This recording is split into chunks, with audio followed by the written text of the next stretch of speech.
We drink coffee or we're stressed and we don't sleep too well at night, and the magnesium washes out from our body.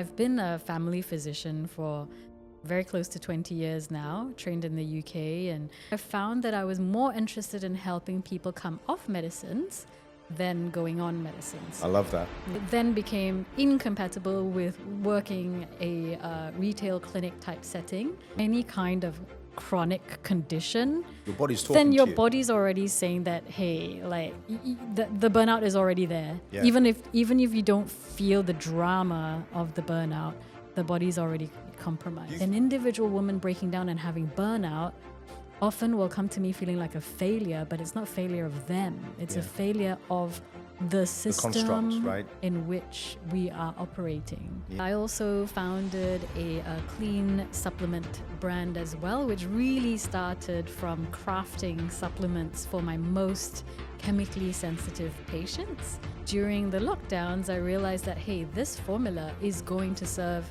everyone who has got anxiety and sleep problems, and at that point it was at an all-time high. 90% of patients with any kind of issue, from down to like a little bit of fatigue or tension down to chronic health disease, they are coming into my clinic responding very well to this. 100% of my patients respond very well to this. When your body is replenished with magnesium, you are going to sleep better. There is no pill or supplement that is going to replace that sleep.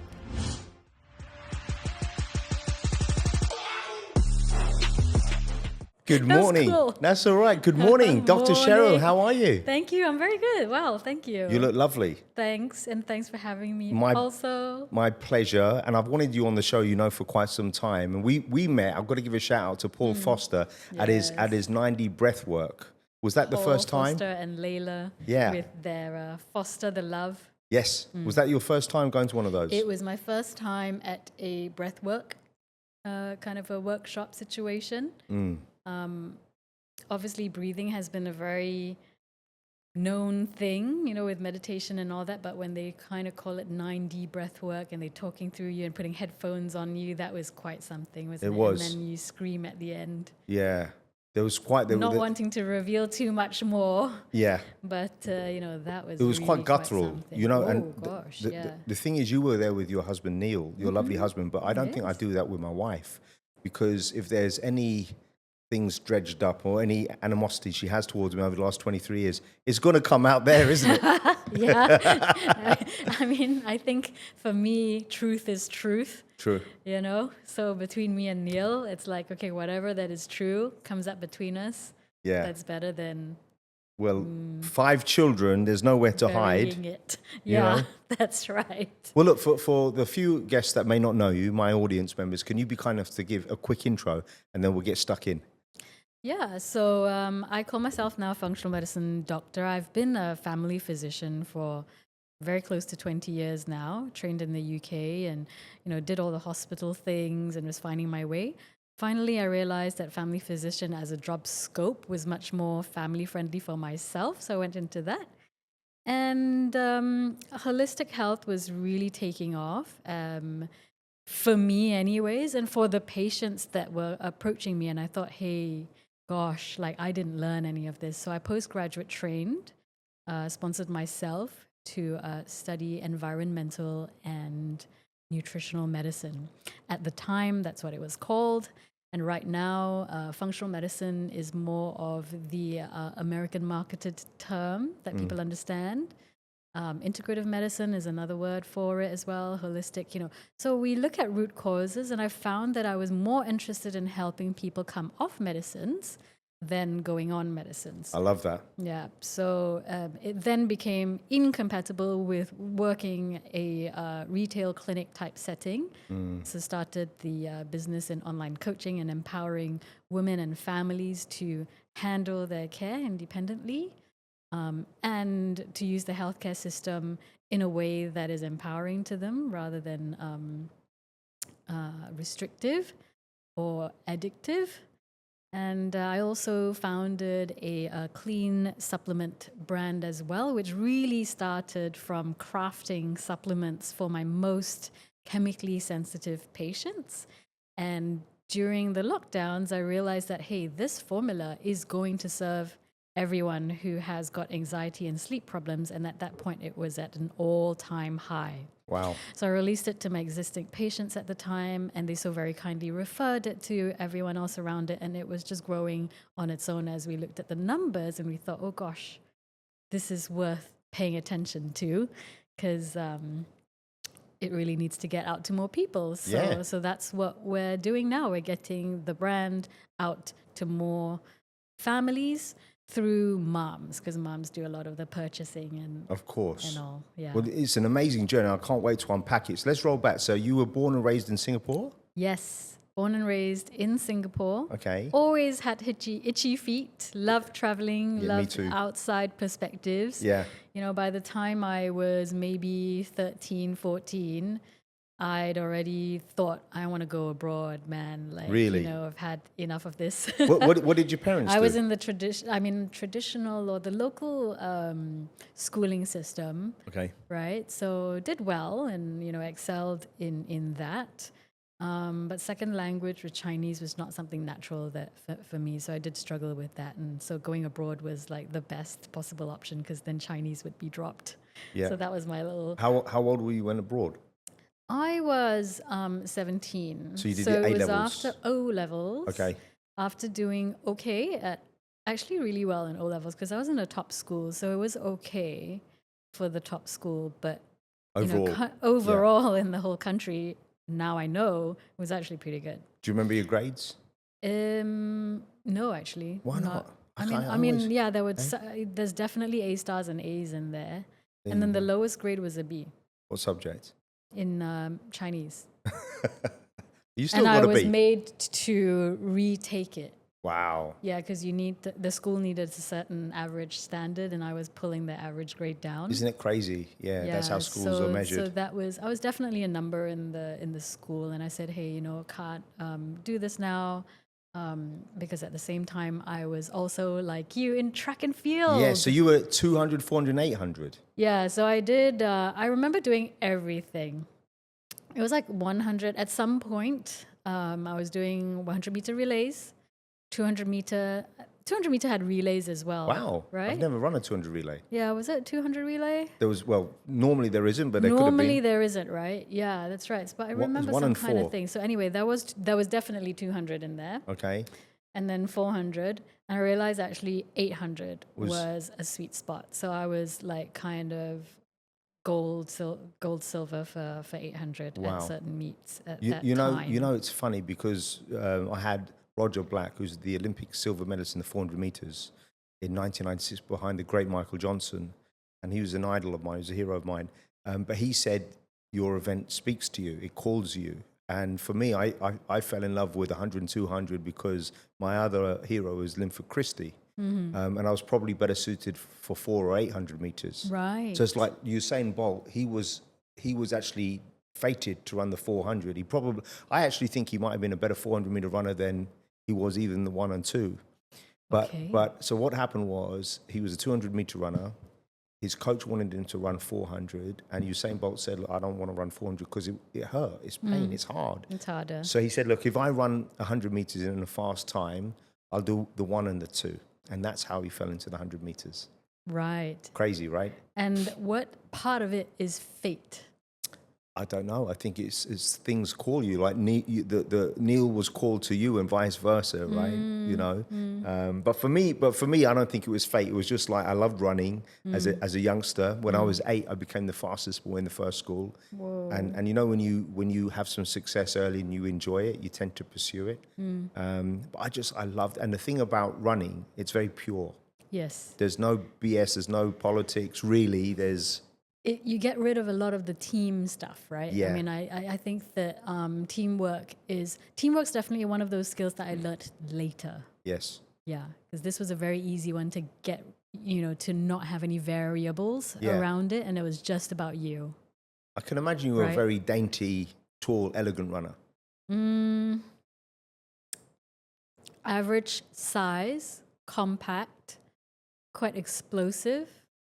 Yeah. So always thought that I was a sprinter. Yeah. But then, You're a middle distance runner. Yeah, really I love was it. like middle distance. So 400, 800. I know we're talking about this, but it's so lovely to talk about this. You can cut anything off No. if you want, but it's really lovely to talk about this actually, because these are like really lovely memories. I'm sure. I don't know about you, but like it's laced with loveliness and nervousness. I remember being very nervous for a lot of the meets, at that time as well, right? Like it comes funny. with. It comes with. So it's funny because so two of my kids have gotten to the Singapore national teams in their respective sports. Oh, fantastic. Yeah, and what I said to them was, I remember running a 400-meter race, and I thought I would win the race. And I came off the top of the third leg, right? So coming off 300 meters, and there was another guy, and he was right on my shoulder, and I was dying. I thought, I'm going to die now, because I was spent after 300 meters.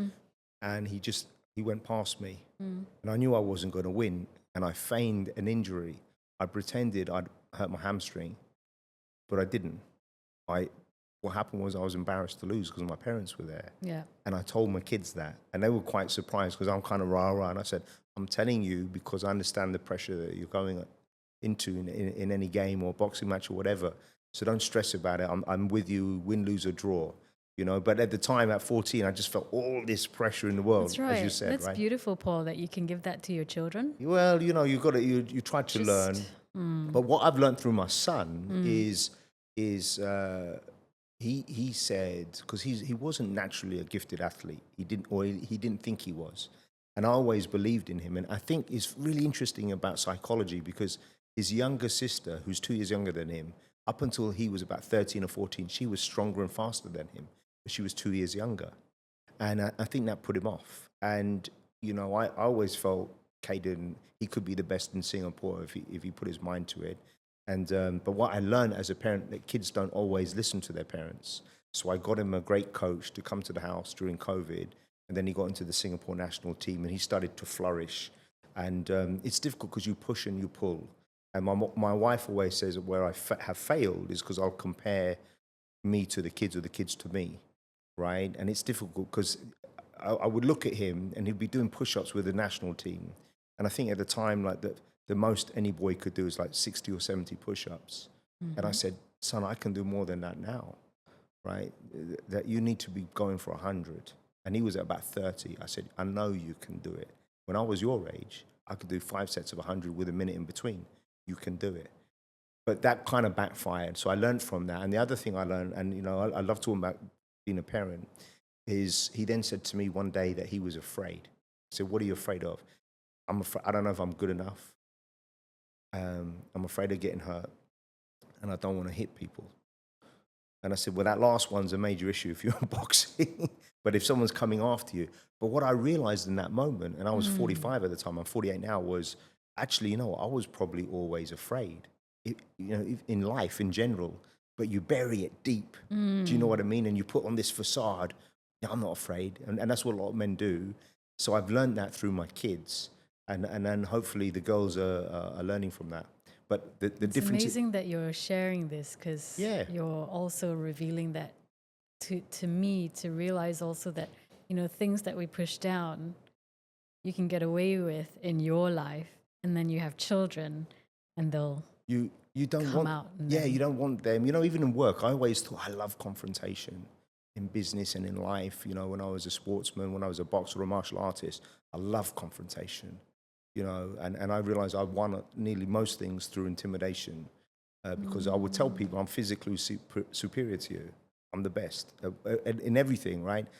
And the truth is, I felt that way. I did believe that way, but it didn't mean I wasn't afraid. So some of the greatest sports people now talk about they couldn't do it at the time, right, in front of their opponent. But there's a lot of lessons there and a lot of psychology. So one of my favorite athletes, we'll have to move on from this, is a guy called GSP, Georges St. Pierre. He's one of the best mixed martial artists of all time. He was the 2-time champion in the UFC. And he's good looking, he's very cerebral, he's from Canada, and he lost a fight that he wasn't meant to lose. He lost his world championship. And he couldn't get a rematch immediately. He had to have other fights to climb back up the ladder. And he engaged a psychologist. And the psychologist said to him, you're too obsessed with your ex-opponent that he lost to, a guy called Matt Serra. He was embarrassed because he shouldn't have lost that fight.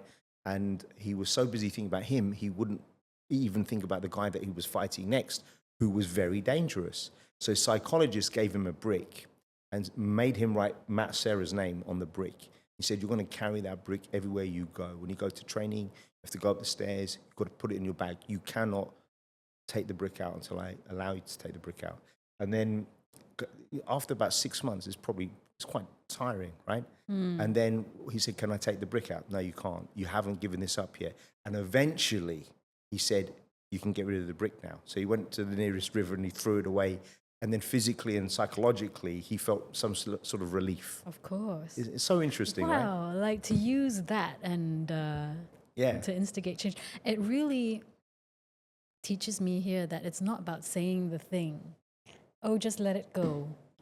You know, and that psychologists probably understood that it was so deep-seated that it needed to have that bodily and that time to process it as well, to get to the level of frustration and then to process it and actually let it go and to realize it as well. It's so hard. And I see it with 6 months. I think it was 6 months. Yeah. You know what's really interesting? Because artful. I don't know why, because my wife always thinks that my brother and I are overly confident. And she, well, where did that come from? And my mum and dad didn't really say, well done, son, or whatever. It was this psychosis. But I've always been convinced, if you think you're bad at something, guess what? You probably will be. But if you think you're good and you believe in it and you put the work in, guess what? You will be good at it. Absolutely. You know, it's quite simple, Absolutely. really. We look for what we're trying to spot. Yeah. So tell me about you. So you then went to King's to study, which is an amazing university. How was that experience? Oh, King's is one of the most progressive universities even at that time. And now as an alumni watching what they do, especially in the world of nutrition, I believe that they might be already teaching their medical students much more on nutrition. Because I know that there's a society, you know, they set up like these sports and societies as well. So a student-led society on nutrition and approaching health in a holistic way. And then they're inviting, you know, the movers and shakers in the industry to come in and speak to the students as well, which I think is fantastic. So it was a great interview. It was a great selection process. I enjoyed King's. I loved that we were in the classroom or the lecture theatre of 400 people, largest medical school in Europe. Amazing. And then, of course, you split out into tutorial groups. But you're in the hall with postgraduate art students, you know, postgraduate English literature students. Really eclectic. Yes, eclectic. And also students who have come in through some kind of sponsorship because they were in a lesser privileged area, but smart, right? So there was this big mix, and then it really was not your typical medical school experience of just studying with the elite. Wow. Right? And that was fantastic. That was really a life experience.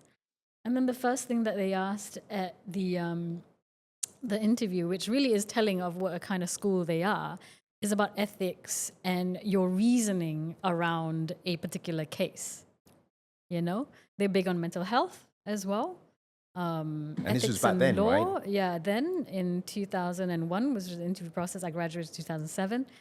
And it was all about the reasoning and all that. It was not about how much research you had done and how clever you were or something. It was really the holistic around it. So now it's no surprise, and I realize now in retrospect as well, they are the biggest providers of GPs in the country, right? Can see and why also, now. and then you can see why. And GPs tend to be holistic minded as well. And mental health is a very big problem, and mental health is one of their very, very strong points too. Because part of our education included going to the Maudsley in South London, which was a mental health institute. But we also went to the one in the middle of the country where, what's it called now? The name... You're talking about the area or the university? Oh gosh, it's a high security mental health unit. Not Dartmoor Prison. Could be. Okay. Yeah, not... We'll come back to it. It's good. It's actually a prison, Yeah. but it's a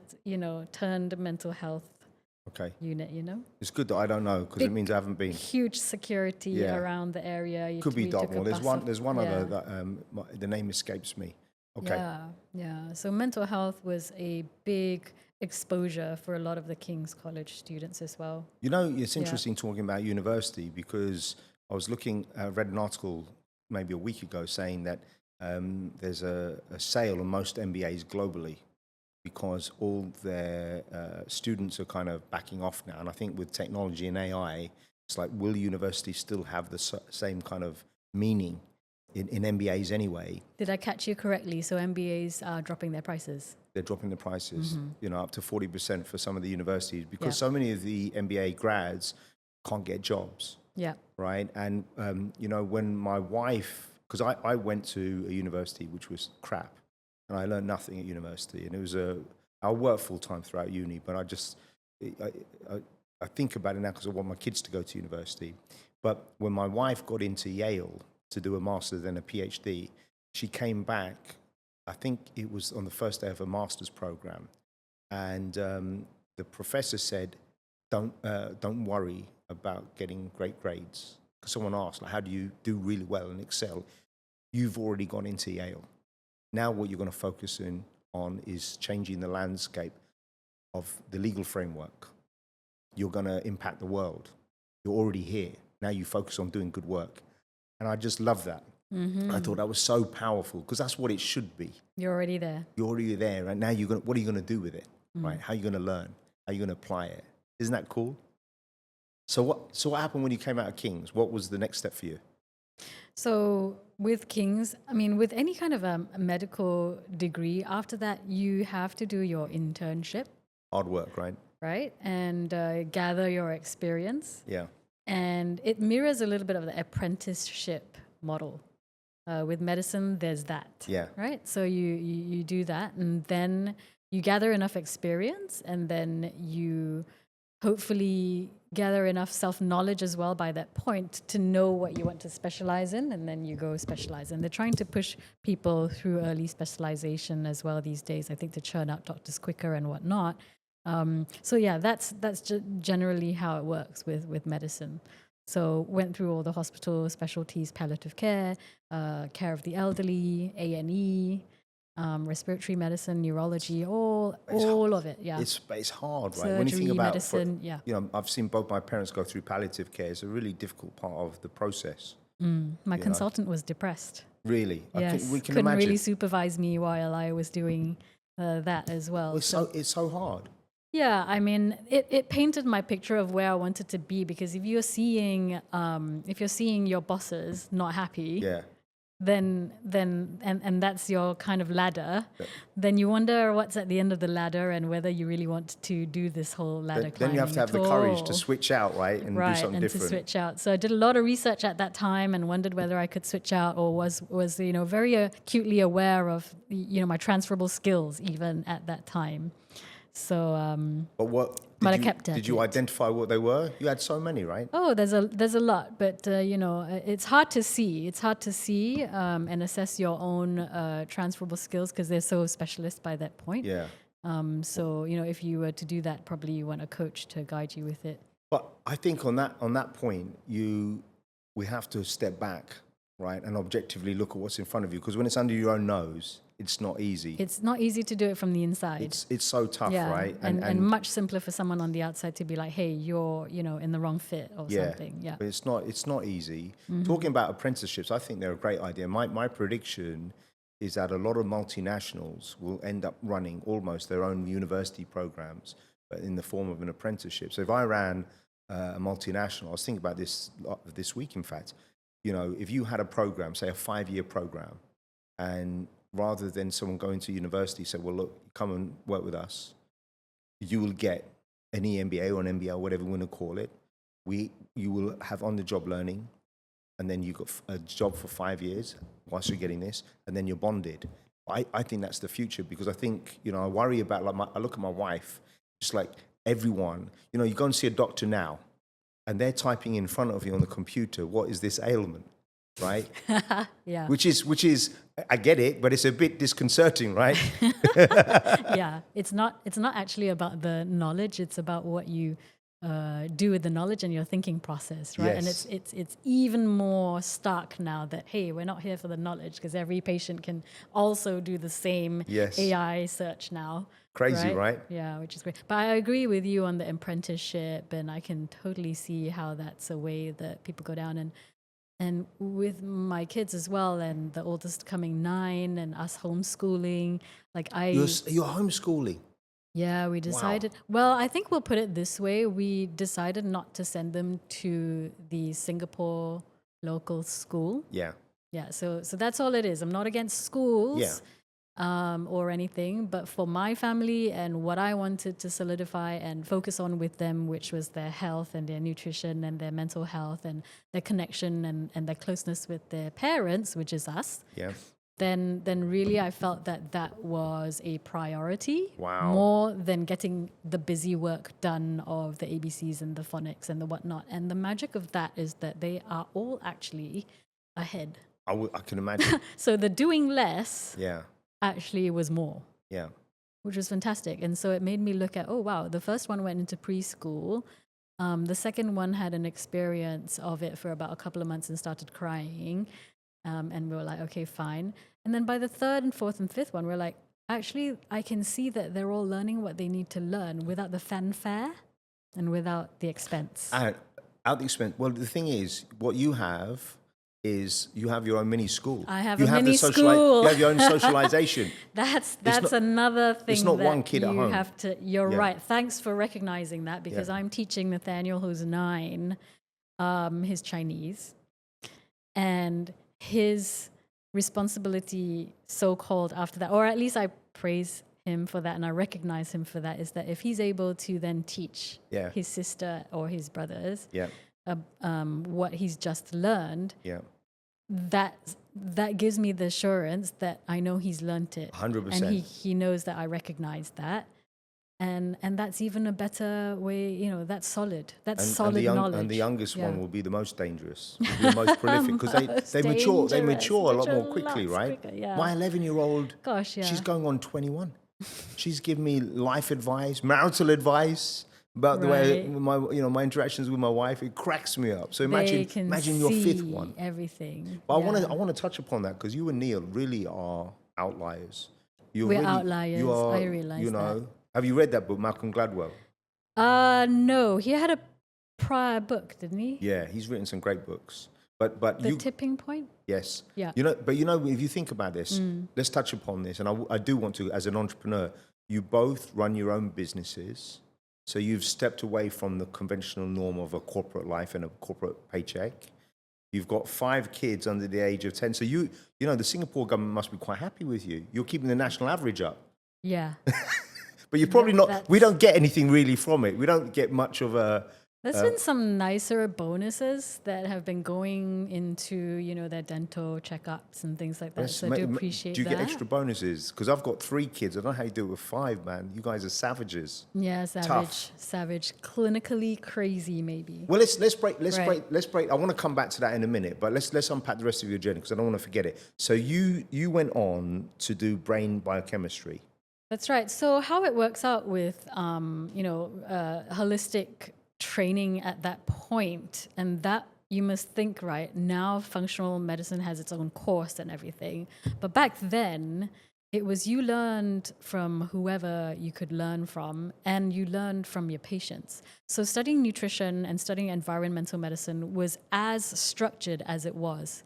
And then after that, it was meeting up with TCM doctors and learning from them. Yeah. It was meeting up with naturopaths and learning from them. This was back in London still? Back in, I was already in Singapore, so 2011. I was going to say, because TCM is not a big thing in the UK back then. So 2011, say, and then going all the way to all the eclectic things like energy medicine or speaking to people who do biofeedback or kinesiologists. Like I was just going wherever my curiosity and sensibilities were taking me. In the UK, they called it ecological medicine, and that is a fantastic.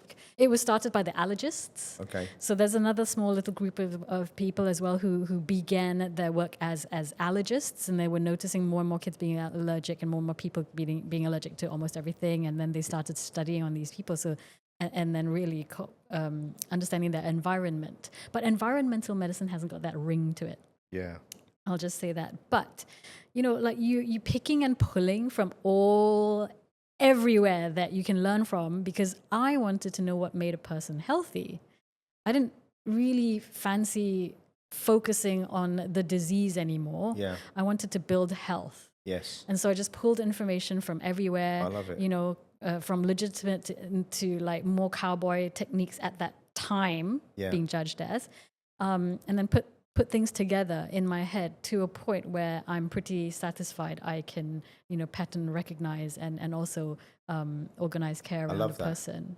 I mean, I'll give you this piece of information. You will have heard this before. So when we lived in the US for quite a few years, you go into the middle school and there is a board. And the board is bigger than this area with all the children's names, pictures, and their ailments. So I don't know what percentage, but a high percentage of them had an EpiPen on them. We threw parties. We had to make a cake basically made with water because they were allergic to so many different things. So when you were growing up? No, when we were studying, when my wife was at Yale. So we had 2 kids at the time in the schooling system there. Yes. And, allergic to eggs, flour, and it was, and then you got to realize it's what we're putting into our bodies. It has to be. It's got to be the pesticides in the farm and what have you. But it was horrific. You come back to Singapore, you don't really come across that very often. Right, but isn't it interesting? It's definitely there. Yeah. I mean, with kids' parties and all that, and even with the short time that we were at preschool as well, there were no nuts. Yeah, no nuts. That's in That's the a big school one. premise, right? And it was a small school, so proportionally there was someone in there that was the nut allergy one, right? A severe one as well. Yeah, that's tough. So but, I want to talk about this. I've written this down because I think this is an important question, right? So I'll just share with you my experience when I work with elite women. So I coach men and women, obviously. Apart from the women at the very top that I feel are more alpha than the top man to get to where they are, the majority of ladies that I work with struggle with this one thing, which is if there's a promotion or they've been asked to do more, they're very honest. They'll say, I'm not sure, I haven't done that before. And most of them will say, let me try. But it depends on who the person is interviewing them and who their boss is.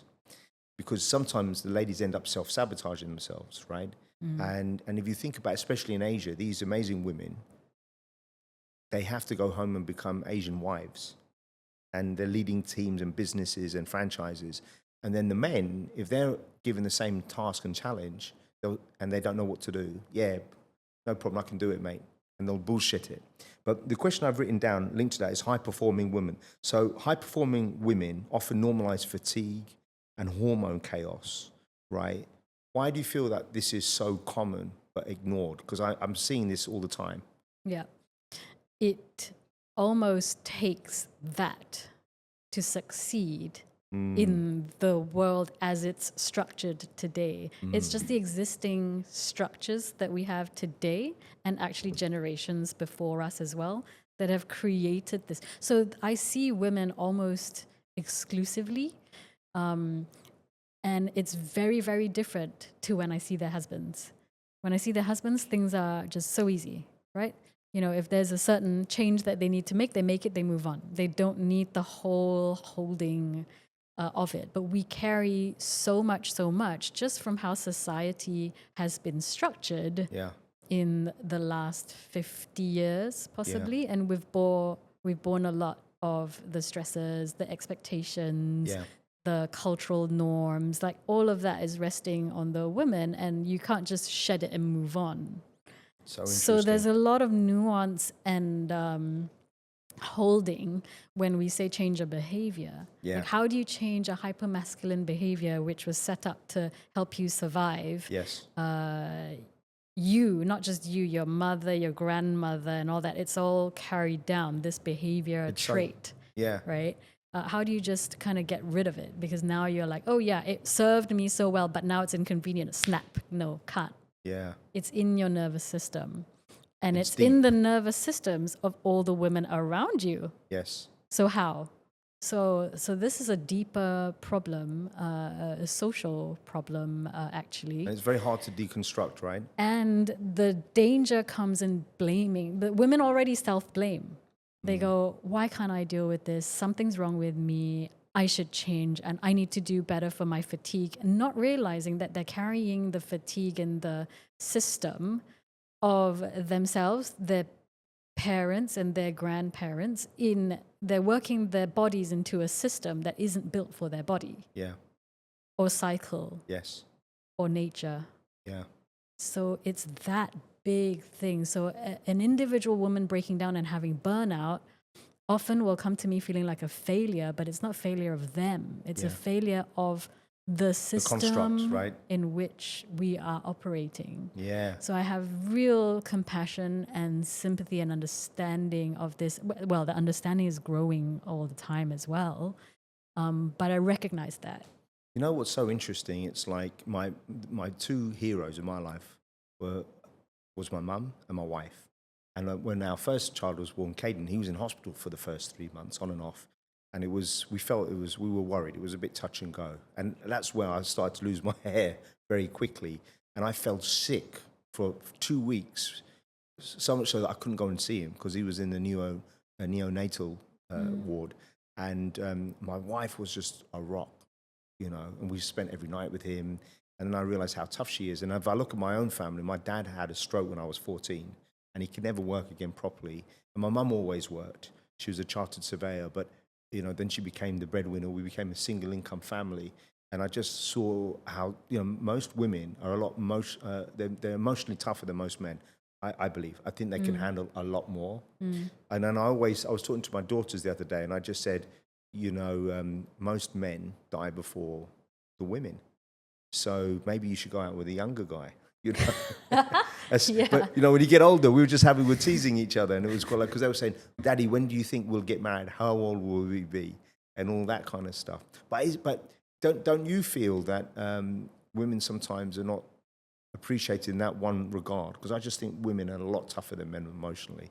We're able to handle different things. I think there's softer things. Yeah. And there's an adaptability. Yeah. But then adapting and going, being the breadwinner, for example, right, is something that we can do. 100%. Because of that arching love for the family and our loved ones and our community, that's very strong, right? The bonding and the connection. Yeah. So that bonding and connection makes you just make it work. But is it optimal for the functioning of our bodies in the way that it was designed? I don't know. I can't say. Yeah. Because it works. But then I think that society maybe then says, well, it works. The woman can carry all this. Let's continue piling more onto it. It's invisible anyways. No one's complaining. It works. Yeah. And now you've got the whole working mum syndrome. Yes. And we're carrying too much. Yeah. You're working, you're, handling the kids, you're, doing all the presents for their kids' birthday meetups. You're doing all their dental well, right, and their medical, and then you're cooking, you're in charge of their nutrition. It is a lot. And I do this as well. We can't park them away. They all come in as one whole cloud of the issue. And that's why we're so integrative in general, because we don't park things away. Yeah. But that also means that the more floating about, the more spinning plates you've got in the air, and it can become that way very quickly. Very quickly. Very quickly. Tell me what you think about this. This is my observation. Unfortunately, at least half of my friends, and I'm 48, so most of my friends are a bit older than me. They've gotten divorced, and 25% of the remaining half are thinking about getting divorced. And I've analysed it. So I've broken it down into this. Number one, the women earn money, so they're not dependent upon the men anymore. It's like, F you, I don't need to worry about money. Mm. 2, empty nesters. I think the whole dynamic of the family changes. Yeah. So that's why it's important couples remember why they're together and still go on dates, you know. And then thirdly, the biggest thing that no one talks about is menopause. Yes. Right? Because I see that, and I've, you know, it's like there's going to be a period where your wife's going through so my wife's going through now. Unfortunately, she had a very serious spinal operation, and then 6 weeks later, she had to have a hysterectomy. And no one talks about these things. And I think if people talked about it and men understood it better, they might be able to navigate it. But what's your take? Do you agree that this is one of the major considerations? Yeah, I mean, the way I see hormonal problems might help. So I'll just describe that when we have our cycles, and you know, you go through the first phase with the follicular, and then you go through the ovulation phase, and then there's the later part where it's the luteal phase, where your period's about to come, and you're moody and melancholy. Yes. Right? And any problems that have been swept under the rug come out. They surface. So it's not a problem that you have PMS. Yeah. It's a problem of whatever that hasn't been swept up gets revealed. So I suspect that I haven't been through menopause myself, but I do see women around me who are in their perimenopause and menopause, and I manage clients like that too, is that everything that has been swept under the rug for your whole life, not even for that cycle, comes up at the perimenopause. It's like the veil is down. Oh man, the filter's so off. Everything, then the filter's off and the frustration is high. And finally you see it and it hits you, and there's grief, there's sadness, there's anger, there's, you know, like everything, right? It's full on. Yeah, right. So this then, I'm a root cause thinker, right? Yeah.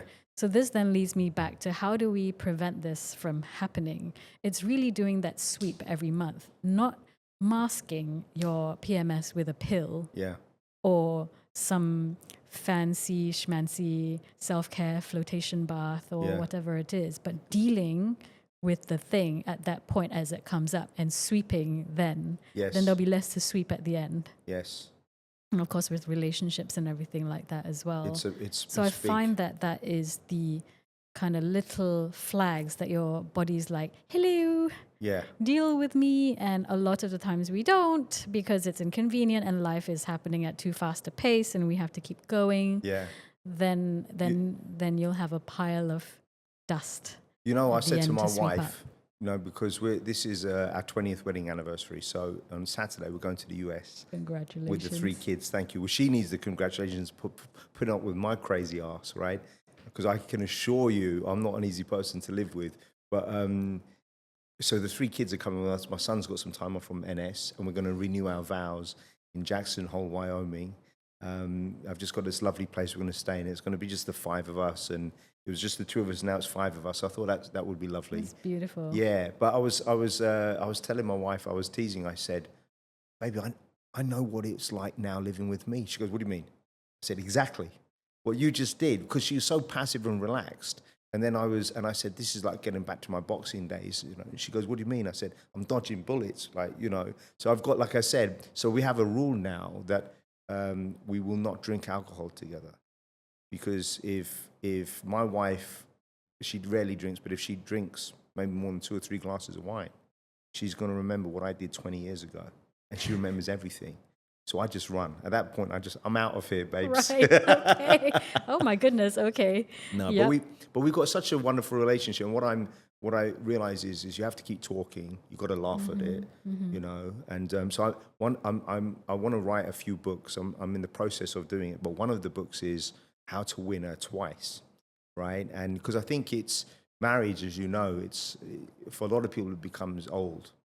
But for me, I still feel that it's new. I don't know how, I don't know why, right? But I'll do things, I'll write her a message. I'll say, "Dear Mrs. Quinn, you're cordially invited out to a romantic dinner with your extremely sexy, handsome husband. Please RSVP by 6 o'clock. And she typically doesn't. I write back to her, I said, "If you don't RSVP, someone else might, you know." So we kind of have that banter. Yeah, I love that playfulness, right? You have to, right? We've been married 10 years, and 10 years. we've had the kids all at that time. So we had kids very quickly. Bang. I mean, we were like sort of mid-30s when we got married, and so we didn't have time to waste in terms of biology. Yes. So we said, hey, you want kids, let's do it, and we loved it. We love our lifestyles. We created a lifestyle to be able to hold them. Definitely a lot of lifestyle tweaks. Now that my fifth one is 10 months old only, I'm definitely due a bit of a reconfiguration. Yeah. But have you closed shop? Yeah. I said to Neil, because I met him that first night, and I said to him, "There's this thing. You might not have heard of it. It's called a vasectomy." Yeah, I remember that. You remember that? And then we laughed. Yeah. So no, but it's all good, right? Yeah. So it's we're all good now. I mean, we're at a point where, like I said, the reconfiguration is highly needed. We're looking around at the support that we actually have and the formats and everything, especially running the two businesses of mine that are actually very talk about the second he has business. His, right? Yeah. It's a supplement business and a coaching business. So talk about the coaching business. I want to hear about that. Yeah. So coaching is where the empowerment piece comes in. So all the things about being reliant on a medical system and being reliant even on a functional health holistic practitioner is not the end point for me, and I don't see it as an end point for a lot of my patients and clients. Of course. If you can spend the time going through your health intentionally and learning the things and embedding them in your life, then you're in total control, and you prevent yourself from having to bounce out to doctors all the time. And to me, that's empowering, and that's what we teach. I love that. Do you have ladies coming to you that are high-end professionals saying, look, how do I coexist my ambition, right, at work, and then to run a family and my deep feminine health? I mean, are you having those conversations? Oh, yeah. I mean, first of all, when they're coming, they're usually at some level of burnout. And burnout is maybe a word that is not easily... We sometimes find it a bit of a failure to say I'm burning out. But a clue of burning out is you've got a diagnosis already under your belt of diabetes, or you've got a thyroid autoimmunity, or you've got IBS, or you've got eczema, or PCOS, or something. If you've got any kind of chronic condition, your body's talking then your to you. body's already saying that, hey, like the burnout is already there. Yeah. Even if you don't feel the drama of the burnout, the body's already compromised. Do you think, So that's actually my definition of No, what I love burnout that. can be very silent. I saw And that, we deny it a I saw lot. that with my mum. She was a caregiver to my dad after they retired, and she came to visit us, and I was so pissed off with my brother and my dad because she had really bad eczema all here, and I actually almost cried when I saw her, and I said, how come they haven't taken you to see a doctor or do anything or whatever? And I just said, I'm going to look after you. I said, you're going to stay here. We're going to go to Bali. And I said, you're going to have steamed fish every day, all of the food that she loves. We're going to, you're going to get foot massages every day. And then within 2 weeks, could just see. And I think it was looking after my dad, because that's hard because he's grumpy. And then you're a caregiver. And he's a grumpy bastard, right? I love my dad, but, it was tough. What about, What you're pointing out is the effects of stress. Yeah, so like on the body. irritable bowel syndrome, IBS, it's something that most people will overlook, right? But that to me is a real telltale sign that you're stressed, right? And things are going wrong. Yeah, I mean, the IBS patients themselves will tell you that I've got this condition, it is exacerbated by stress. So it's not easy to work out where the root cause is, I mean, you can spend days and weeks and months and buried in the research papers about what exactly the pathology is. Yeah. But until you can entertain, I find it a little bit of like scientific entertainment to deal with exactly where the pathway's broken or where is inflamed, and to put anti-inflammation on. But where's the actual root of the problem is in how we are processing the stress. Yeah. By no fault of anyone, but like I said in the beginning of the podcast as well, we're carrying a lot. Yes. But how do we begin to unpack it? So you begin to unpack it through the medical and health bit, because you can't think clearly anyways and can't reconfigure your life anyways when you're not thinking clearly and your brain fogged. Yeah. Your mental health is shot. So that's why I start with the body at all times. And then my patients and the ones that end up doing really well is that take what we've done in our coaching, right? And they maintain it. Their brain starts working better. Their emotions and everything, all the pieces are more connected, the mental, the emotional, the clarity. And they begin making these decisions and lifestyle decisions on their own about what they've been carrying too much of, reconfiguring their lifestyle, what they say yes to and what they say no to. This is all stuff that I don't do, which is the life coach, but they literally life coach themselves out of their situation once their bodies are intact and powerful. Put back together again. And then some of them, after the physical part, go and engage their own coaches for the life bit as well. Then that's also a very powerful way of doing it. But I love the work that I do, because health, by the time we've come into this situation, your health needs attention. Yeah, and you're helping these people. It's and a you can top layer. See it. It's a top layer. It must be very meaningful. It is. How do you split your time between the two businesses? Like, would you say it's 50-50 or more on the coaching? I don't know how I split the time. There's no balance to it. I do what needs doing, or I accept what needs doing. So it's not, there's no like a 50-50 at any one point, really. So talk to me about these lovely gifts that you've got me. So we have two different yes, so items there here, is, which are beautiful. This is built in clinic, mirroring the sequential system that I use to treat my patients. So, and conveniently, it also settles the nervous system. Yeah. So you'll see that there are two things that we start with. The first one is going to be Calm, which is pharmaceutical grade magnesium glycinate. What is pharmaceutical grade to most people that don't know? Yeah, so first of all, there's magnesium, Yes. which is something that is an essential mineral that contributes to your ability to relax. Yes. And not have tension headaches. Yeah. Your ability to pump your heart regularly at a normal pressure. Right, and your ability to form hard bone and hard enamel on your teeth. Yes. This is a mineral that's needed for all processes in your body. Okay. Right. Unfortunately, we drink coffee or we're stressed and we don't sleep too well at night, and the magnesium washes out from our body.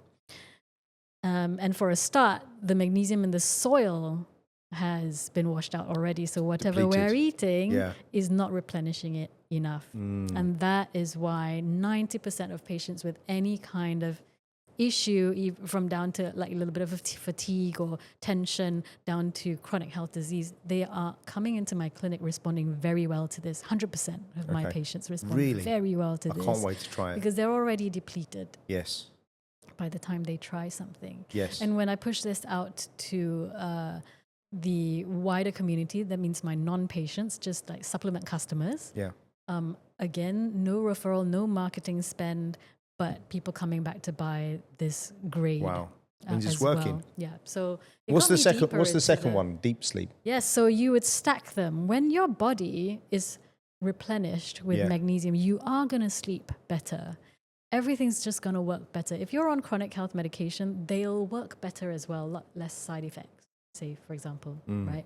Your mood is going to work better. So this is already a wonderful foundation. But further to that, there are some people who require further help sleeping. Yeah. Or they want to use it for jet lag or to reset an unhealthy pattern. Okay, so you stack them. Mood is in the way as well, and mood affects your cyclical rhythm. Then you stack your deep sleep on top of that. Wonderful. So we've got like a herbal tranquilizer called valerian in there. Really? That's I love how you said herbal tranquilizer. herbal tranquilizer. I don't think it's just valerian. Okay. Right? And, that traditionally has been used for all ages, including pregnant women. Okay. Right? So safe but effective. Okay. And paired up with a couple of amino acids like L-theanine, L-tryptophan to give you that nice sleepy thing and a touch of melatonin, not a lot, just 1.5 milligram of it so that we can use it for jet lag Amazing. as well. So it's kind of a multi-formulation, safe to use, non-addictive as well. So this stack helps you to optimize your daytimes. Think about this. Think about how many corporations aren't encouraging their teams to eat well, sleep well, supplement well, and what it would mean to their bottom line. Exactly. Isn't it interesting? Yeah. I think about that all the time. Yeah. I want to dig down a little bit. So I want to go through, share as much as you're comfortable. But when you started this process, where do you even begin? Where do you make this? And how did you find the people how to to partner manufacture with? and all that. To manufacture. In our circle of doing holistic health, we small batch make. I bespoke supplements for my patients, anyways, depending on their nutritional needs. Okay. Right. So with the same process, I made this. So it's done in a very bespoke way, but we have starting to turn into bigger volumes now, which is actually exciting. It's challenging for someone who's used to doing small batch. Yeah. But I love my partners, and precisely doing small batch means that you've got quality ingredients and you're able to do it without the fillers that the bigger machines require. Yes. So it won't clog up your body. Yeah. It won't build up in your body. It won't mess with the absorption of the pill. So you can have a fantastic premium quality magnesium. And lots of people, maybe you might use premium quality magnesium, but if you mix it with a filler or a binder or something else, then your body's just not going to absorb it the same way. So this has been made so clean and so uncompromising. Because it's made on a smaller scale. Is that why? Yeah, a little bit like there's a it has to be. There have been a lot of athletes, by the way, that have got caught for doing drugs, and they've got picograms, and they'll turn around and say, well, we don't know if this was made in China and it was mixed and they didn't clean out the drums beforehand, and it's very interesting because you don't think about that. You think, well, where is all this made and how is it made? And so then have you worked with your partners now for some time? Yeah, that's right. So right from the beginning, so maybe 10 years now. Amazing. Yeah, just from using it with my patients one-on-one and then getting them on board with creating bigger volumes of the small batch stuff, the bigger volume, small batch. So we run out once in a while. How do people buy this? Is it online? Online, yeah. So you would go to iwantcalm.com. I can give you the links. Yes, we'll put the links in. Yeah, so first timers will get 10% off their purchase. So there you make go. it easy for them to get on board. Lovely. And to love the product and love what we stand for. And, a lot of people are very, very long-term clients as well, referring to that tells friends the and story. family. That means it's working. It's been really great. Very, very grateful for our customers. Yeah, that help us to stand for what we're doing. Because if anything at all, I'd be using it. Yeah. And this is the quality of stuff that I want that I haven't been able to find out there. Yeah. At all. Yeah. Yeah. I could halve my cost, but no, because I want to take it. Yeah, I want to take it. I've had babies and been pregnant. I'm not going to want to add the toxic load onto them either. Of course. So. Now, what was your journey like becoming an entrepreneur? Because the thing that I think people don't think about is you now are responsible for generating revenue. Right. Which means you have to put a sales hat on, which is daunting for a lot of people. I'm just curious what that path would look like for you. Yeah, I think for a very long time, I didn't go into entrepreneurship thinking, okay, today I'm going to go in and be an entrepreneur. Yeah. Like the word I didn't even realize I was an entrepreneur because I was helping people. Yes. Like, I noticed that my people need this. Yeah. Let's provide that. You're an educator. Right. So, and then it's like, oh, well, there's a name for that. You're a business owner now. Yes. Oh, okay, right. Oh, there's a name for that. You're an entrepreneur now. Oh, okay, great, wonderful. But I think at the end of the day, it's being creative in your solutions. Yes.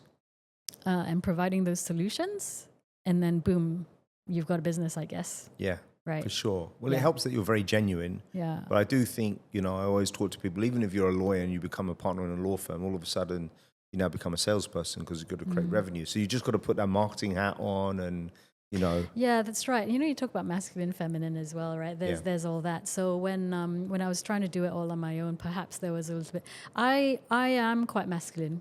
Are you? In the way that we are high-performing women, aren't we all? So then getting my husband to come in and help me with certain structural things in the business helped me to relax a little bit more and bring. How does that work, working together with your husband? Feminine you guys are brave. Right? Yeah. Yeah. I mean, having kids is one thing, but then mixing the businesses as well. I think we didn't. It just made sense to do that. We didn't think, oh, what's it like working together? And then we didn't kind of pre-contemplate it. We just did it because it made sense. Of course. It's like cooking in the kitchen, right? Actually, that's got its pluses, which is you just go do it and figure it, and you will. And there's a level of self-trust where we think we're going to figure it out later. But having said that, I did tell you that actually our lives now with the fifth child coming in, I feel that there's a bit of reconfig at this moment of recording this podcast. Of course. Right? That we need to move, and set so that things are easier. And there is definitely a belief that things can be easy. Yeah. And I do believe that sometimes I'm the one making things harder by thinking too much about certain things. We've got so much going on. It's crazy. There's a lot, and there's also not a lot, because when everything's going well, it just overflows. So what's that one thing that you need going well, right? Yeah. It's the relationship, it's the harmony, it's the relaxation, it's the recovery, it's down to your health. It's how much I sleep. It's what I do that I tell my clients all the time. It's how much you sleep. And women need more sleep than men. It's how you take care of your cycles or your health. Yeah. It's how you eat. It's all that little boring things that you repeat and automate. Yes. To look at them and go and see, okay, what is it I'm automating and systemizing so that I can thrive. Can we talk a little bit about by default? Yeah, it's so big because you deal with a lot of prenatal and postnatal. What can women? Because I work with quite a few ladies. Unfortunately, are going through IVF. And what can you recommend that ladies can do to help before they become pregnant, in their attempt to become pregnant, in terms of their diet and that balance? Yeah, that's right. So first of all, I want to pretext it with saying, hey, it's not your fault that this is a struggle. 100%. Right? Because we are carrying compounds that our grandmothers were exposed to. Right? If your grandmother had a mercury amalgam filling, which was the practice at the time, then we're going to be carrying perhaps some of that toxic and inflammatory load 3 generations. I've never heard that before. Down, right? Yeah. So a woman can take, we tend to take the responsibility and feel that personal guilt and failure for not managing to thrive like everyone else around you is thriving. We'd all do all that, right? But remember, we're carrying generations of this. And so we need to honor that. And so the best thing to do in our generation now, however much, 50 years post-industrial, to take that into account and pay attention to it, and don't pretend like we're just wanting to load our body and everything should be functioning fine and we are entitled to just use it. I think we need to understand what your constitution is. Yes. And that ideally happens a year before conception. Ideally. People don't think it's not the ideal all the time, but the sooner the better. But I do know some people who do fertility work and specialize in functional health and fertility work that will not work with anyone who's trying to fall pregnant the next cycle. Yeah. Because it's a year's worth of detoxification, awareness, lifestyle change, and everything to make the space and the safety conditions for the baby. Having said that, there is always space for miracles to happen, right? Of so course. so there's also the balance with that as well. I don't want to scare people into thinking, oh no, we haven't had that year and we've failed. No, not at all. And well, the other thing is, I had my first son with amalgams in my mouth as really? well, and I know a lot of women have had children yes, with amalgams in their mouth as Of well, course. right? So but there's so much going on because tremendous resilience there. well, the stress at work, the stress to get pregnant, all these things compound, right? It's really a lot. I mean, I think I think if you speak to a men's coach, men have their unique issues, right? And you will know that even. Yeah. But I speak for the women and the issues, and I just want to widen the viewfinder and saying it's not personal failure. Most of the time, it's not personal failure. No. I wanted to pick your brain on this. So my daughter, who's 17, she's had chronic migraines. And we've taken them for various tests. Nothing's come back. But I mean, she's young, so I'm hoping she's going to grow out of it. But what can people do if they've got chronic migraines? And eczema, that's the other thing. Yeah, that's right. So again, there is a system in which I work. So I wouldn't be presumptuous and say I understand her or the family system or anything. So we work through the steps and then we get to the answer. Of course, with migraine and eczema, you can tell that stress is going to be one piece of the story, but there can be nutrient deficiencies and inflammation and environmental toxins that we're exposed to, and for some reason she's holding on to them. It can be so many things, right? And then it can be the time in her life, say if it's a very fast time of growth. Yes. Right? Puberty and whatnot. Menstrual so that cycles. Things can come on. Yeah, right. So at that point, I would say she's vulnerable to nutrient deficiencies. Okay. And a lot of women are. So that's the low-hanging fruit. That's where I start. That's my step one. Okay. I have a 6-step system. I take people through it over the time that they spend with me in a structured manner. But the step one is the nutrients. So deductively low-hanging work out. Fruit. Okay. Yeah. May not be the root cause. It's not the root cause actually most of the time, but we start there. Okay. And then we start crossing off things off the list. Yeah. Right. Like that. I love that. Yeah. Going through it. So no conclusions in the beginning at all as to what this could be. I would like to get her to see you because that's been an ongoing challenge for her. Yeah. Actually, interestingly enough, I also think she struggles with her breathing. So when she plays basketball, and when you're not breathing properly or you're struggling to breathe, that, low oxygen.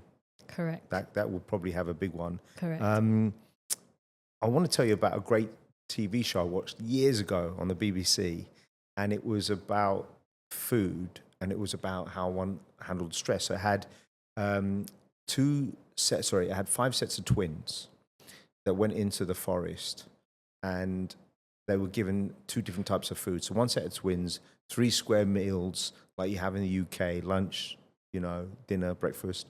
And the other ones had 6 smaller meals. And they measured the difference in how far they would walk, right? So 2 sets of twins split up. And the set of twins that had the 6 small meals walked 10K further in the same time frame. And I always explain to people, tell me what you think about this analogy. If you have a big meal, it's like throwing a big log on a fire. And that's your metabolism. It burns very slowly. But if you have small meals, it's like little twigs burning more quickly. So it keeps your metabolism burning. Is that a good analogy, or am I way off? And what's the point? The point is that you're more productive if you're not feeling less lethargic. Most people that eat a big meal, they want to go and sleep afterwards. Versus small meals, because if you think about it, and you get further. Yeah, like in the old days. So total calories the same. I can't remember the calorie measurement. And the other test was really interesting. And were they walking to get the meal? Because No. they were hungry. No, that would have been a good one. Right, That would have like been you a good go. one, right? But the other one that was really interesting was about black cab drivers who have highly stressful jobs. And then they introduced fish into their diet like 4 times a week. Salmon and mackerel, so an oily fish and mackerel. and it reduced their stress levels significantly. So the way that they were I engaging, love that. yeah, and it was interesting. So I love that they introduced the food item Yeah. rather than what they thought the food item contained, like omega-3 Yes. tablets. Yes. I love it that it's down to the food, right? yeah, because it's because I try when we go and eat Japanese food, which is quite regularly. I'll always try and have the saba or the mackerel or something, right? And I mean, it's a lot, but I know it's good for me. I feel better. It's fantastic. Yeah. And, fish eggs, Yes. right? They contain the kind of DHA, Yes. which is an omega type, Yeah. that goes straight to your brain. Because not all DHA goes to your brain. Not all omega-3 goes to your brain as well. So in those people who are interested in brain health and Yeah. attention span and focus and clarity, right, and brain growth as well for the children, fish eggs. It's big. So your interesting. ikura, the salmon roe, Yeah. all this. It's very interesting. Yeah, my 17-year-old daughter won't go near fish, but my youngest one will. And the other thing that it was, so when I was boxing, one of the things, a lot of deaths and serious injuries in boxing happen at the middleweight down, so like maybe 80 kilograms and below. So what happens in boxing, and it depends on the tournament or the competition or the federation, but typically you'd have to weigh in the day of the fight, maybe the day before the fight, and then you try to rehydrate. So, in the old days, you could rehydrate using a drip. People try and rush their nutrients back into the body, and some federations won't allow that now. But where I felt the injuries were always happening, it takes maybe 24 hours for the body to rehydrate, but 48 hours for the brain to rehydrate. So if you're getting hit, you don't have that cushioning. So why I've analyzed it and I've studied it a lot. Very few deaths and serious injuries happen at the heavyweight division because they're not having to lose weight. So what would happen is, let's just say I'm walking around at 80 kilograms and my fight's at 70 kilograms. I will try and lose that weight. And then, if the person doesn't understand the science and they try and do it very quickly and do it through losing water weight, they're going into that fight unprepared, and that's a major issue.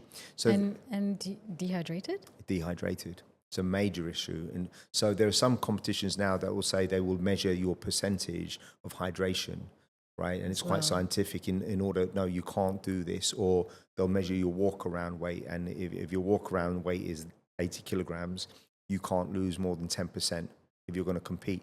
But the reality is people will always try and game the system. So it'll be bigger people trying to lose weight and then, scale back up. So some people, they will put on 20 to 30 pounds, even more sometimes, in 24-hour period. Can you imagine that? So because it's back to their normal. Back to their normal, and it's crazy. So no, but I find all this stuff so interesting. And then I like your point about the brain cushioning. Yeah, people don't think about that. The CSF. Yeah, because and in all sports, but the craziest thing about fighting is that people are fighting impaired because they've had to lose weight to make weight, right? That's the real challenge, because in most sports, like in running, it doesn't matter what your weight is, right? And that's the thing. People don't realize you're going to war. You're trying to inflict damage on somebody. It's fascinating, right? Yeah, I mean, there are these oscillations that your body has to go through even before it's fought anything. Yeah. It's already fighting you, trying to make it do something non-physiological. What about, maybe, I don't know if this is probably not your specialist area, but like a friend of mine, I saw him and I said to him, "Are you on TRT?" He said, "Why'd you ask that?" I said, "You look like you're on TRT." He goes, "How do you know?" And I said, "I've known you for a long time. Your face is chiseled. You look more ripped." I've known him for like close to 17 or 18 years. And he was so shocked that I could tell. And he saw an endocrinologist, and he had some ailments. But what do you think about TRT? Because a lot of guys, maybe mid-40s onwards, are going onto it. And I'm just curious, because I know that as I get older, I just look at food I put weight on, right? Like I'm struggling. I'm struggling to maintain a healthy kind of balance, because as I get older, my metabolism just slows down. Yeah. So by TRT, we're talking about testosterone replacement therapy, right? And there is a role for that. I do agree. But my question always comes down to, why is the testosterone low so that it needs replacing, right? So replacement can solve that problem, but you haven't solved the root problem of why it's low. Yes. So when you do those two together, can be very powerful and can give you solutions very quickly. But you want quick solutions, but you also want the longevity of your solutions as well. Yeah, because TRT replacement, and then what happens when you come off it? What happens? That's the thing. Have you planned? Yeah. Have you planned ahead as to what's going to happen after that? Have you built your life up in such a way that your own testosterone is going to kick in? Yeah. In a healthy and age-respecting manner. Yeah. Because I do that with my women clients, right? So women, we have also hormone replacement. Yes. And there's a group of people who are very excited about hormone replacement being much more accepted again. Yeah. And I'm also very happy for that to be on the menu again. Well, it was taken off, was it? My mum was on HRT, I remember. Mum was on HRT, and then my mum was on HRT too. And then when a Women's Health Initiative paper came out, and it was kind of painted in a bad light. Oh, okay. Then a lot of practitioners stopped, practicing it. Yeah. Right. So, and that taste hasn't left people's mouths, even though there's studies and multiple studies overlying that now saying that it is safe and actually very, very beneficial. Okay. So that's a bit of a historical context. But however, with the replacement, you can replace the hormones. When are you going to come off? And also, are you providing your own resource? Are you providing your body the resources to actually make those hormones? Because perhaps if you did, you'd not have a hormone problem. Yeah. So I look upstream. Yeah, I love that. And the patients and my clients who look for me tend to think that way as well. Yeah. And that's why I don't practice too much hormone replacement. Yes. I've used them, but majority of my clients actually have the similar worldview as me. Let's provide the body what it needs. Yeah. And I don't believe my body is innately broken. So let's see what I then produce at the end of that. And we get results. Wow. We get results. You know, I've got some rapid fire questions for you, but you've just made me think about when we were talking about traditional Chinese therapy, medicine. So my mum and dad had a acupuncturist called Dr. Xiao, who was based in Wembley. And he used to treat my grandfather. And he had a practice on Harley Street. But every other Sunday, he would open his home for 8 hours a day. And he would not charge people. He would say, pay whatever you feel comfortable paying. There was a pretty big queue. And I had a lot of injuries as a kid, as a sports kid, a lot. And my mum and dad went to him for various things. But I remember at the time thinking, this guy is amazing. Because I think like the Prince of Monaco would fly him out once a month and he was in high demand. But what an amazing thing to do, right? Yeah, just to help people. Yeah. Because he obviously made good money. Yeah, so on one hand he was making, and then on the other hand he could give back to very society sweet, right? this way. Yeah, very sweet. Okay, I've got some rapid fire questions. What's the most underrated nutrient? That's an easy one. Go on. It's the magnesium. I love it. It's the magnesium glycinate. Don't have to mess with any other forms. Okay. There are 11 or 20 or 27. I don't care how many forms of magnesium glycinate there are. Okay. Also known as magnesium bisglycinate, same molecular structure, just different abbreviation. That it is super underrated because people are talking about calcium and vitamin D and vitamin C, zinc, whatever. If you haven't got your magnesium, you're not going to absorb all the others. Super underrated. Talked about here and there. I've seen it on Vogue or magazines now. People talking about magnesium.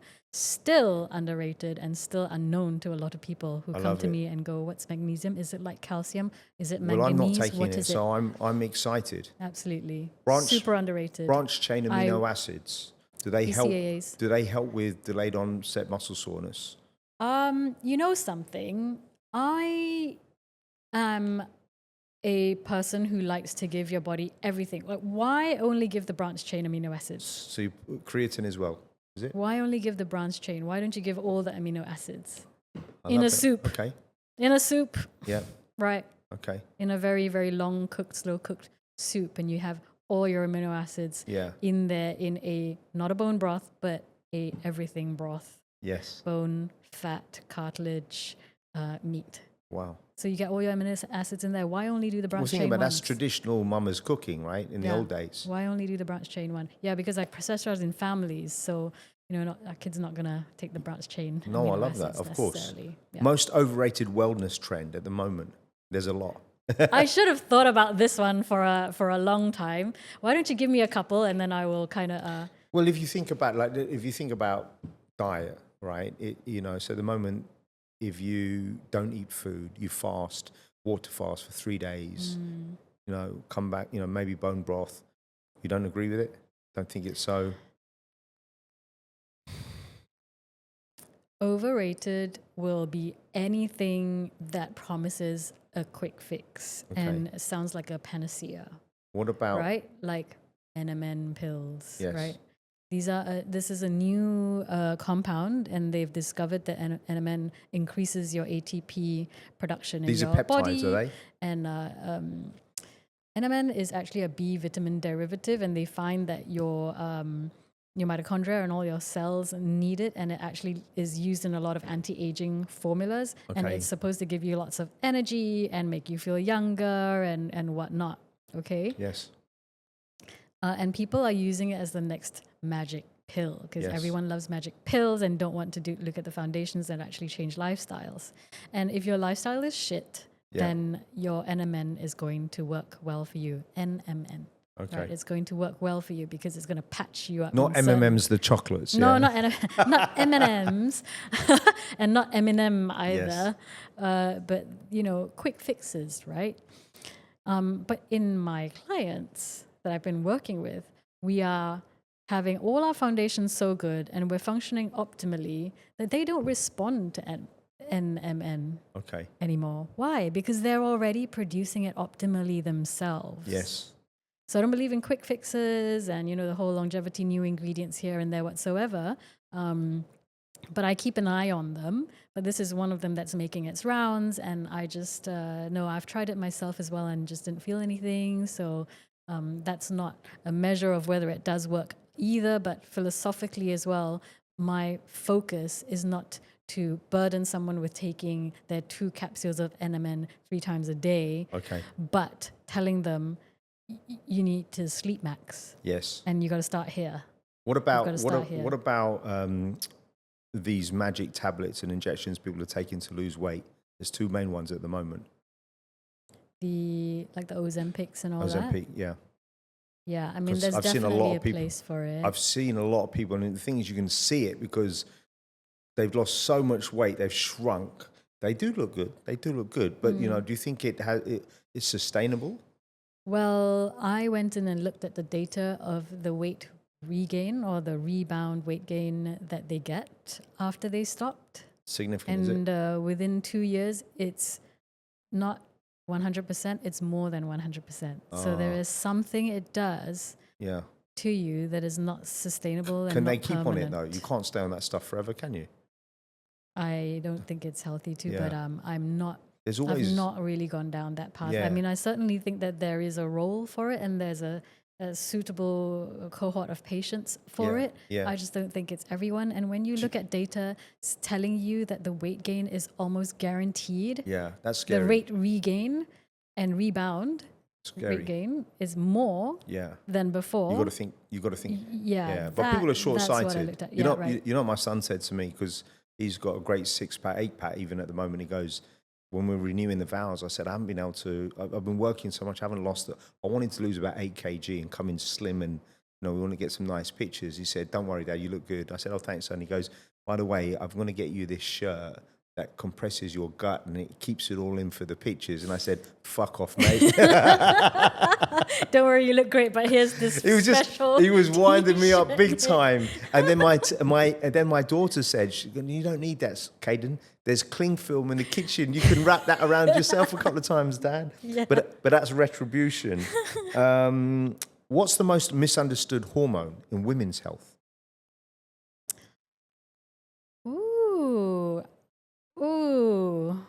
thyroid hormones, actually. I'll say that to explain that a lot of people are chasing the thyroid hormone like it's a problem, when actually the thyroid hormone is a symptom of the problem. So interesting. Often it is. So either an autoimmune problem, which is at the root of it, or a cortisol and stress problem that is at the root of it as well. And the thyroid is merely responding to those root cause problems.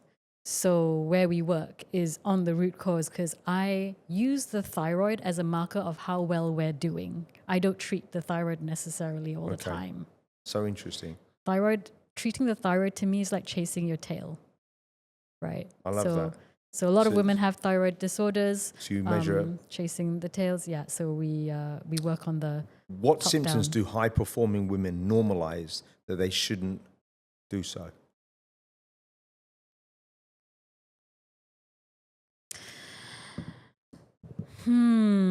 This is a hard one because the denial can be so strong. Yeah. I know you said rapid fire. This is not in any way rapid, is it? Rapid symptoms, gosh. If you're in any way feeling fatigue, yeah, and it will catch you in moments, right? Like, and sometimes we don't allow ourselves to even feel or recognize it because we go, everything's okay, and our mindset wants to take over. Yeah. But there is a hint of that. Use it as a clue to get looked into, especially with the nutrients and the hormones. Do you know how I can tell sometimes? How do you tell? When I speak to people and their eyes glaze over, you know, and I'd like to think I'm not so boring that their eyes are glazing over, but when it's some people that you know well and their eyes go, and I bring them back in, I said, look, you know, and I talk about energy, because I think energy is everything. You can sense it, you can almost smell it, you can see it when someone comes into a room, are they depleted or not? And, you know, I will tell people, because energy is a big one. Yeah. Right? As a telltale sign. Absolutely. Burnout. Do you think it typically, when you see it in people, is it more psychological or is it chemical? By the time there is any kind of burnout, it's going to be a mix.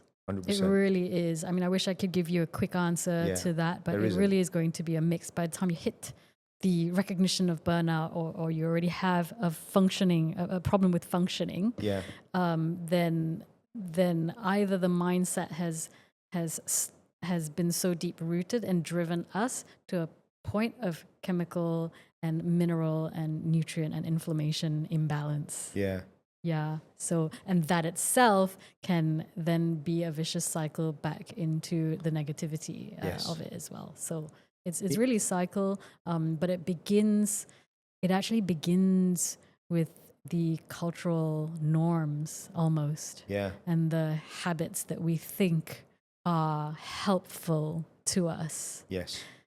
Living conveniently away from sweat and sun. Yes. We think that's helping us. It's not. No. Do you advocate people just go out for walks? Yes. In the morning. I tell all my coaching clients. Actually, I should tell myself more of this too. You have to do it. Like, just do it. Just People do don't it, do it. right? I'm telling this to myself By the way, now. I've got a coaching client right now, a lady. She's a bit depressed. And I just said, listen, stop fucking around. You need to get up in the morning. That's just go for half an hour walk. Don't worry about, put some suntan lotion on. Get out there. And she won't listen to me. And it's going to be detrimental to her career and health. She doesn't realize it's inextricably linked. Yeah, I love that you can pinpoint that's just the easiest one thing that she can immediately. I said it's the greatest gift I can give you right now, because the thing is, it's not even just the physical act and having sun on your face. It's actually going out and then being on your own. And I said, try not to listen to anything. There is a time and place for listening to podcasts, music, but you need time to reflect and recharge. So interesting, right? And working around the buy-in for even a health-promoting behavior. She has no clue. Like, I literally said, I said this to her, I will not arrange any interviews for you until you're doing some things. And she said, what do you mean, why? I said, because you're going to crash and burn. You don't realize you're going to be meeting elite people, and they're going to feel it. And they're not going to tell you why. It's just a no. And you will never get a second chance. So if you need to go and rework on your energy, your confidence, you have to build these things. And she thinks I'm full of shit because she thinks this is one thing. I said, well, but you do dance, you're a ballet dancer, and that's great. This is an extension of it, but you being outdoors, and nature can be quite healing. Oh, nature is absolutely healing. So this is a big reminder to myself now as well. So thank you. I love it. That's why I live here. Every Yeah. day I'm outside, go outside. You're And just a step away from rifle range. so it's so easy. But my wife gets upset because she always wants to do the corridor. And I don't like being around people. Despite my job, I'm an introvert. I like being on my own a lot. Yeah. And I'll go off the track, and I love being on my own. Yeah. And it's a gift. It's a gift, like half an hour to yourself or an hour every day. What lab marker do you wish more doctors paid attention to? I have two. Gun?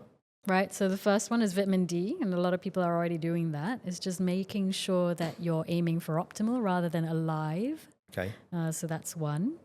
And the other one for women is actually the ferritin, which is in itself, when it's low, then you're low in iron. But a lot of people test iron, but your body will not allow your iron to drop until it's at the very late stages. Okay. Right. So doctors tend not to treat things until it's a little bit too late. And ferritin alone already gives a person, number one, symptoms and also loss of function. Meaning that if the ferritin is low enough, with a normal iron and a normal hemoglobin and a normal blood level, you're not anemic or anything. Yeah. But if your ferritin is low enough, 50 is my number, then the person is not ovulating at every cycle. So interesting. There's a loss of function. Wow. Yeah. We were talking about running earlier. I read this article the other day about how most people over the age of 21 no longer don't sprint. They don't run. Think about it. At best, when are you going to run? For the bus, right? And when I look at myself running now, I don't even recognize myself. I look like an old guy running backwards. Because I don't move in the same way. Same way, gosh. But I sprint pretty much every day. There are two parts. I sprint uphill because I feel that I can't get hurt, too much. But I push it to about 90%. And then I taught to my guys in the office, the sales guys. I said, just do some squats. And there's a young lady that works for me. Her name's Nisha. It's her 23rd birthday today. So happy birthday, Nisha. But I said to her, I wanted to go for a 10K walk because I've never done 10K. I said, you'll do it easily. And then 2 weeks later, I said, I wanted to go for a 20K walk. And she goes, I've never done a 20K walk. And I said, listen to some music, listen to, a podcast. Tell me how you feel. Take your time, drink some water, go early so it's not too hot. And she breezed it. I said, the great thing about walking is you don't need a lot of recovery.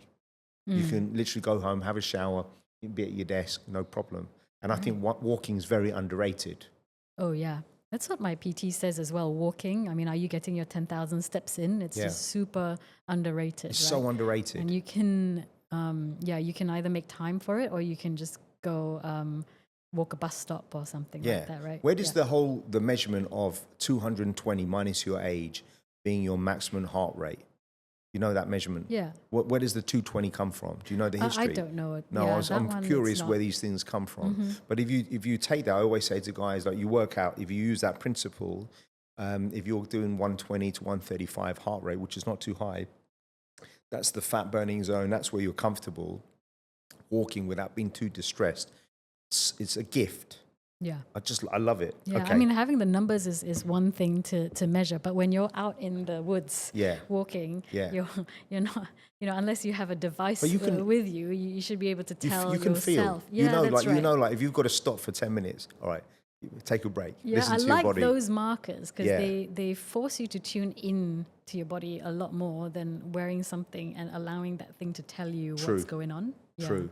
I'm not a very techie person. Well, you can become obsessive. But when I used to train, and even now, sometimes I'll be kind to myself, so I'll let my heart rate come down to for example, maybe 85 beats a minute before I do another really strenuous exercise or whatever it is again, just to give myself a little. Because as I get older, I need more recovery.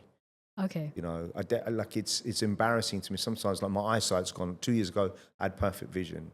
Now I need, 2 sets of glasses. Right. Where did that happen? How did that happen? It's crazy. It is, yeah. I need to wear my readers Yeah. more often than not as well. And I'm still in slight denial. I think that, if I reduce my screen time use, it might improve. Yeah. We'll see. Do you think red and light of course, therapy my good will help friend that? who's like an ophthalmologist says, no, you're degenerate.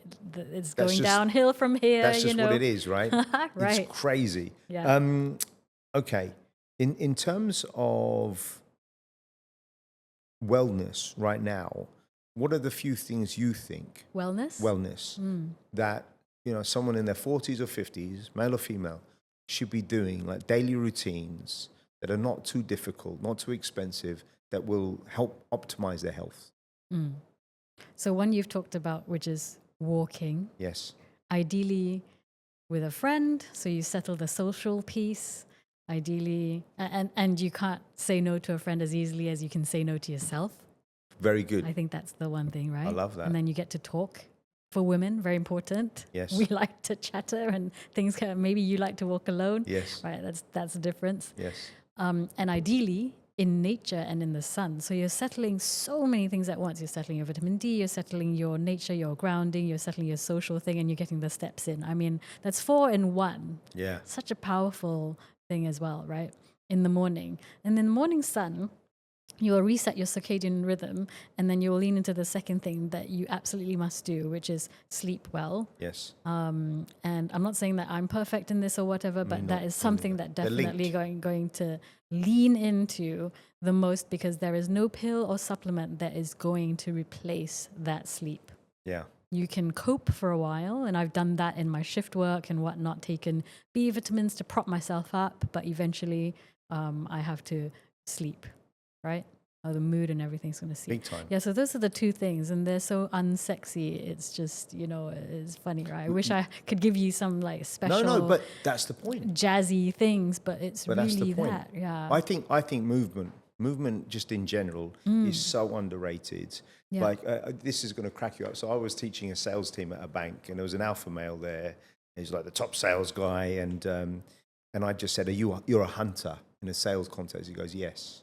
I said, okay, cool. And I just said, I don't think you're a hunter anymore. I think you used to be a hunter, because it's not your fault. You built these great clients 10, 15, 20 years ago, and you're still working with the same clients. When's the last time you brought new clients in? And that's fine, right? And then he didn't like it. He got aggro. And I said, look, you look like a great athlete. And then I hooked him, and he goes, yeah. I said, sorry, let me rephrase that. You look like you used to be a great athlete.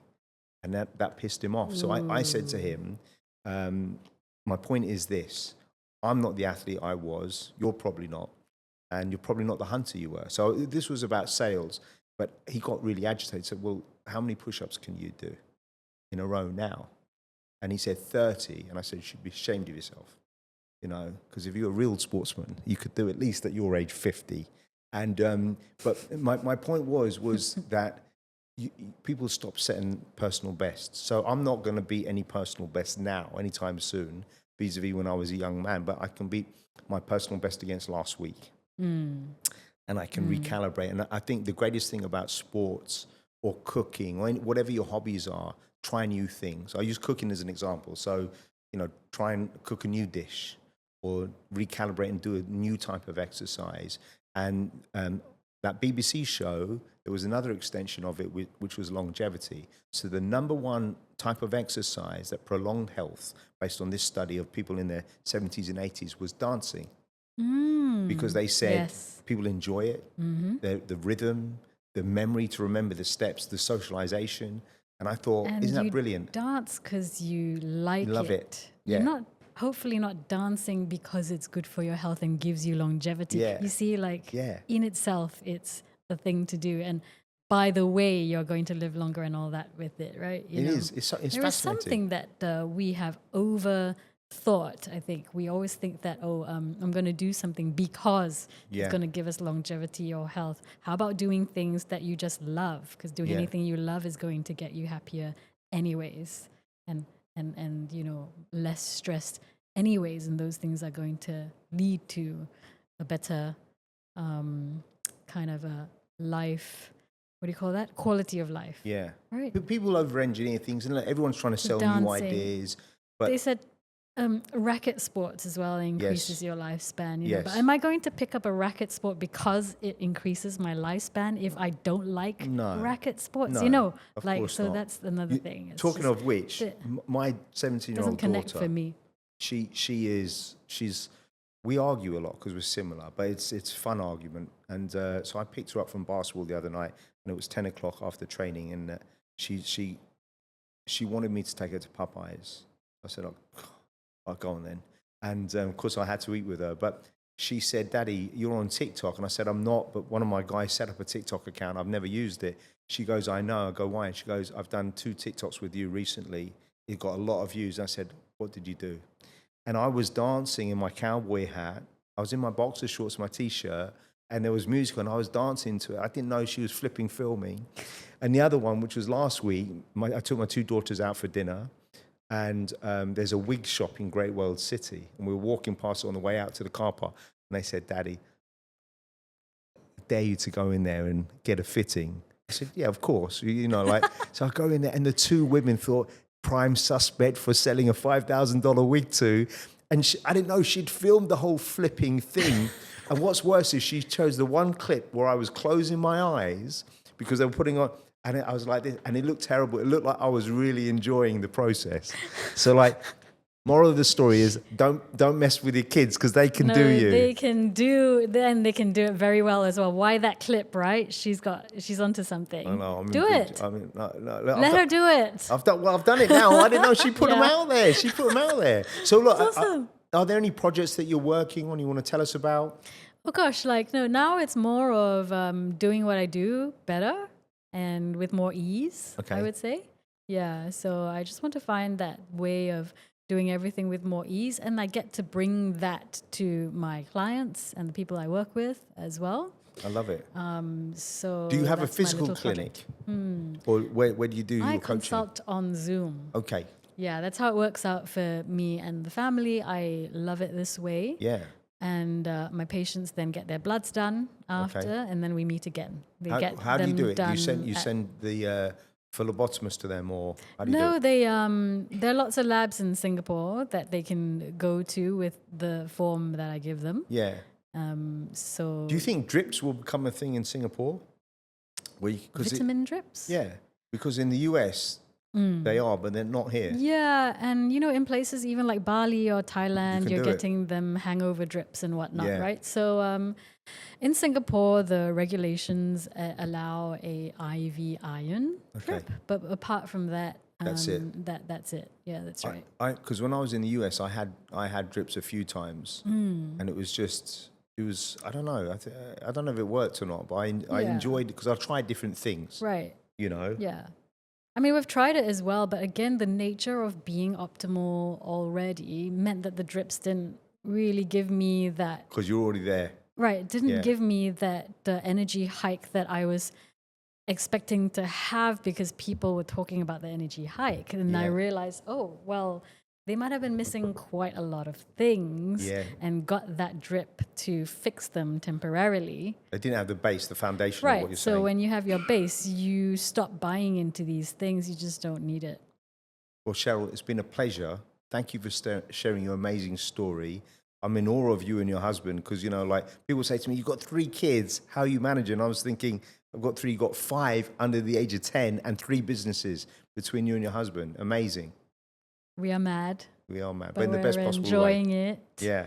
And figuring it out as we go, and here to show you that it can be possible. Can be done. Thanks, Cheryl. I appreciate the time. Thanks for having me. Cheers.